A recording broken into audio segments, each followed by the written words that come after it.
دوستوں، جیسا کہ میں نے ابھی بتایا،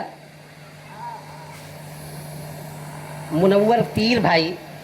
انہیں اس پر فخر ہے کہ اس چھوٹی سی جگہ سے انہوں نے علم حاصل کیا، اور ان کے سینے میں، ان کے دل اور دماغ میں علامہ نذیر احمد صاحب نے جو خلوص، ملت کا درد، ملت کی ضرورت کا احساس بھر دیا تھا، وہ میرے دل میں اور پختہ سے پختہ تر ہوتا گیا۔ اسی لیے وہ اعظم کیمپس کے چیئرمین اور پورے ہندوستان میں ایک ماہر تعلیم اور ایک طلباء کے مربی کی حیثیت سے جانے مانے جاتے ہیں۔ میں ان سے درخواست کروں گا کہ وہ تشریف لائیں، اپنی مادر علمی کے تعلق سے اپنے جذبات کا اظہار فرمائیں۔ جناب منور پیر بھائی صاحب۔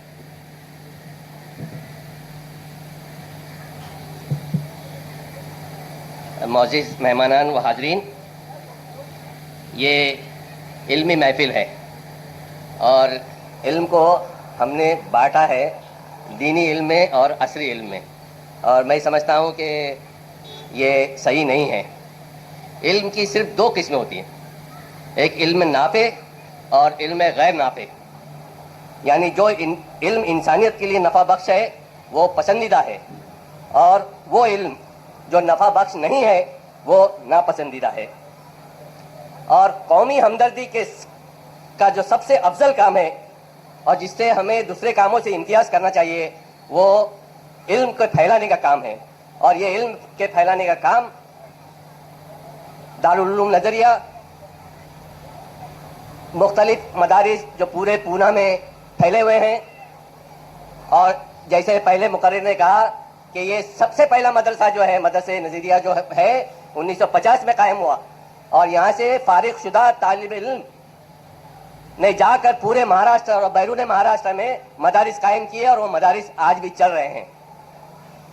اسلام کی تعلیم، اسلامی علوم و فنون اور اسلامی تہذیب ہماری دولت اور ہمارا سرمایہ ہے۔ ہمارا فرض ہے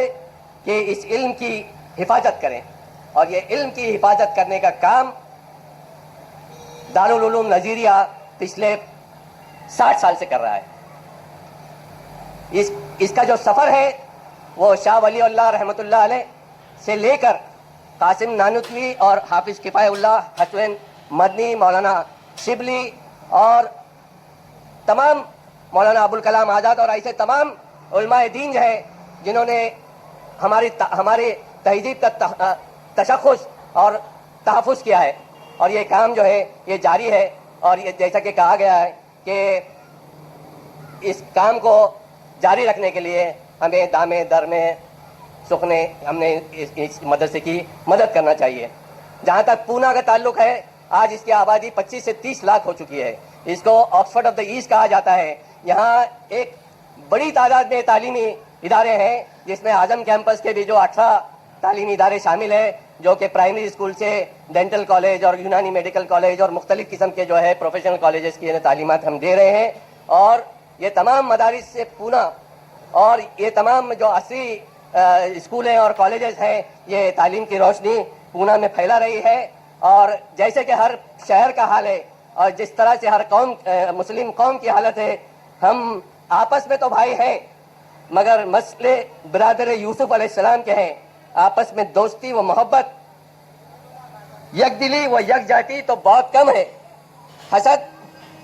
و بغض و عداوت کا ہر جگہ اثر پایا جاتا ہے، اور پونا شہر کا بھی حال ویسا ہی ہے جیسے تمام دوسرے شہروں کا ہے۔ ان نا اتفاقیوں نے ہماری قوم کو نہایت ہی ضعیف اور ٹکڑے ٹکڑے کر دیا ہے۔ ہندوستان میں مسلمانوں کی تعداد کم ہے، دولت میں بھی ہم کم ہیں، تجارت میں بھی ہم کم ہیں، اور نفاق اور عداوت نے ہمیں اور کمزور کر دیا ہے۔ اس پہلو کو ہمیں غور کرنا ہوگا۔ میری سب سے بڑی ذمہ داری دی گئی تھی کہ آج کے مہمانان کا میں خیر مقدم کہوں، پھولوں کے ذریعے سے میں نے ان کا خیر مقدم کیا، لیکن پھر بھی ایک مرتبہ میں پھر سے آج اس سالانہ جلسے دستار فضیلت میں سرپرست مدرسہ جن کی صدارت میں یہ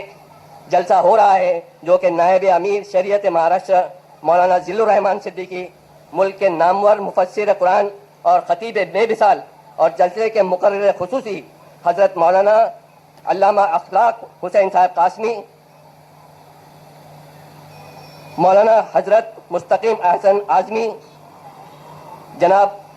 عبد الخالق فارقلیت حاجی حافظ عزیز الرحمان صدیقی ناظم عالی جناب اور مدرسے کے نگراں رضی رضوان، جناب الحاج ریاض صاحب جو کہ سوامینی کام کر رہے ہیں اور تمام تعلیمی اور دینی کاموں کے میں بڑھ چڑھ کر حصہ لیتے ہیں، جناب Abdur Rahman Siddiqui news editor Urdu Times, اور سید ایاز احمد صاحب جو بھی اردو ٹائمز سے بمبئی سے تشریف لائے ہیں، جاوید جمال خصوصی نمائندے انقلاب، شبیر مجاہد نمائندے اردو ٹائمز، اور تمام محتمین مدارس سے پورا شہر جو یہاں تشریف فرما ہے، اوپر تشریف فرما ہے، سامنے تشریف فرما ہے، ان کا میں اہلیہ نے پونا کی طرف سے ان کا دلی خیر مقدم کرتا ہوں، اور میں فخر محسوس کرتا ہوں کہ ایسے